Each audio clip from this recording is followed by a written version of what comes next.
you so much for being here. Can you tell me a little bit about yourself and the organization? Well, my name is Father Charles Brown. I've been with Bridges for 40 years. This is my 40th year anniversary.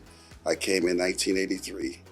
I am the Chief Cultural Officer. And can you share your unique journey and how it led you to work with the incarcerated individuals and those transitioning back into society? I came here by not an accident, but by circumstances that led me to prison and eventually to Bridges as a work release center and never leaving since 1983. And sort of started working for Bridges after a year and then been here ever since at Bridges, helping other people overcome drug addiction like I was able to overcome it myself. What are some of the key objectives of Bridges International, and how do you design programs that cater to the specific needs of former inmates? Well, what we do, the first thing we do is that we try to find the person who is appropriate and eligible to be in the treatment program. That's called a screening process. And in screening, we look at certain things like, for instance, eligibility is pretty simple. They have to be adults over 18 years of age.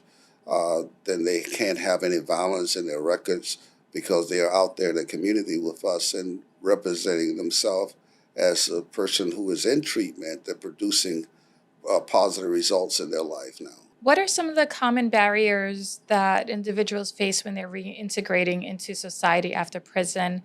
And how does your organization assist with overcoming these barriers?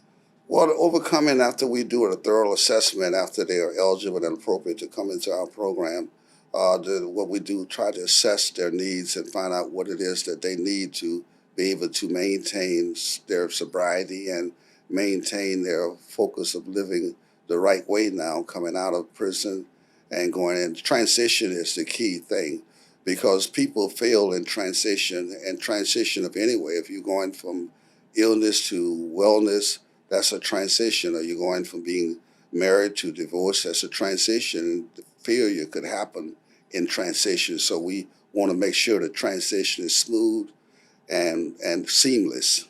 How does your faith influence your approach to mentorship and counseling? And can you share an example of a success story that has greatly impacted the community or the faith-based support that you provide? Mm-hmm.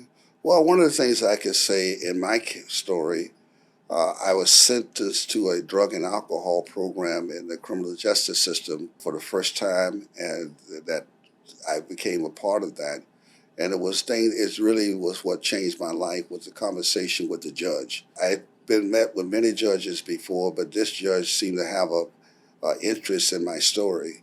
And he mentioned to me that it appears that based on your record, every time you've been arrested, it's been as a result of drugs or something or alcohol. He said, I want to send you to a drug and alcohol program in Lantana, Florida, which is a therapeutic community. I had no idea what he was talking about. But then when I got there, I really understood what he was talking about. First of all, when I went from the county jail to the state prison, I had to go through what they call a reception center. And the classification officer told me that even though the judge sentenced you to this program, it's a useful offender. So I said, well, what does that mean? She said, that means that the age limit is 25. And at that time I was 32. And I just left it alone and thought maybe I'm not supposed to go wherever they want me to go.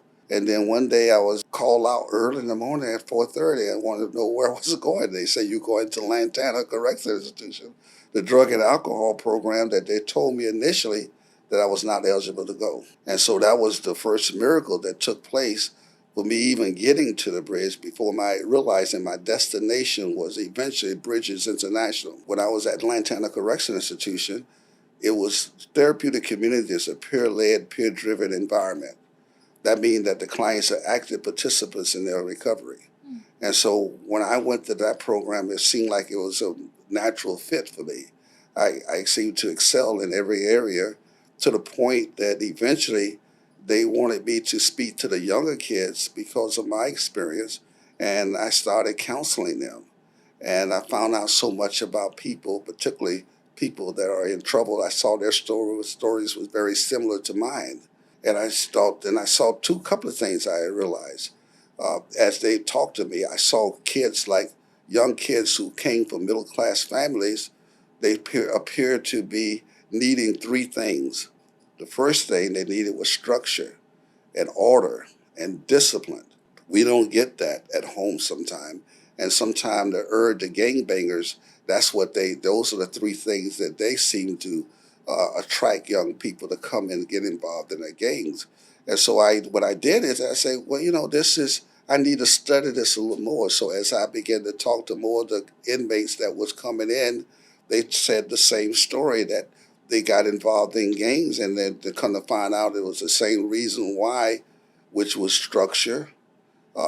Any program that does not have structure is the clients will undermine it. And so what I realized that they need to have structure and then order and then discipline. What are some ways the community can support and volunteer at Bridges International to help those who are reentering society after prison? Oh yeah, that's a good question, particularly volunteers.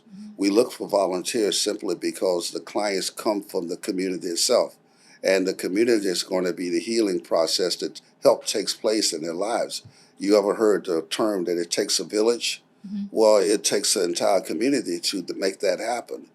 For those watching who may have a friend or family member going through this process, what words of encouragement or advice can you offer? Well, first of all, I would say have a praying mother. I had a praying mother that prayed for me all the time. I often tell people that God has a plan for your life, and where you've been and where you are now is part of the plan. And that's the way I see it. All right, we're going to learn a little bit more about your organization. We're going to give this wheel a spin, and whatever it falls on, you're going to tell us a little bit more about that program. Okay. All right, do you want to go ahead and spin it? Yes. Donations. We pretty much need donations in order to help with things that the Department of Correction doesn't give us for the client. For instance, the volunteer program is one we just talked about. The volunteer program, sometime in order to inspire people to volunteer, we want to do something for them, like have banquets or something, like gifts or something that we can give them to show our appreciation. So donations is important in some areas because we also believe that the client didn't come to our program by themselves. They came with their families. And so in order to serve, this is just not an individual disease, it's a family disease. And I would even venture to say it's a community disease. So we have to embrace the family to help them with their needs too, in order to help them serve, be a better servant with their cousins or whoever they represent in the program. We have a new website now with a donation QR code that requests donation, and we put on that website things that we need. All right, I'm going to go ahead and give it a spin. And we've got residential substance abuse treatment programs. Okay, residential treatment program, first of all, we have to look at the journey that brought them there. And I call it the 4 L's. The first L is lover. That's when the person is using drugs and they're stealing from their home. And because the first person that is a victim of a person drug addiction is probably the families. And they start missing things at the house, TVs, or anything that of value. And as a result of that, the family member soon get tired of that, and instead of calling the police, they just say, you can't stay here, and they go to the next L, which is living. Living is, well, now you're living on the streets, you don't have a place to stay, and but still you can't go knock on a treatment door and say, I need help. And so they slide down to the next L, which is legal. That's because in order to do drugs, you got to have money, and they're not working to get this money because drugs are very expensive on the streets. So they start stealing and committing crimes. And most of the people that we deal with is there for that third L, which is legal. And now that's the last L, which is liver. And I put that L in there for a purpose that's when a doctor look at you and say, Emily, if you don't stop using drugs, you're going to die. And some people are forced to go seek help based on that information alone, even though they're killing themselves slowly themselves by using the drug. But when a doctor say to them that if you continue in this behavior, you're going to die, that seemed to kind of get their attention somewhat, and they seek treatment. So when we get treatment, the first thing I mentioned earlier, is that the first thing we need to orientate them to the program itself, tell them what the expectations are and what they need to do to be successful. If you're enjoying this show, please subscribe to our channel and follow our Instagram, Facebook, and Twitter accounts.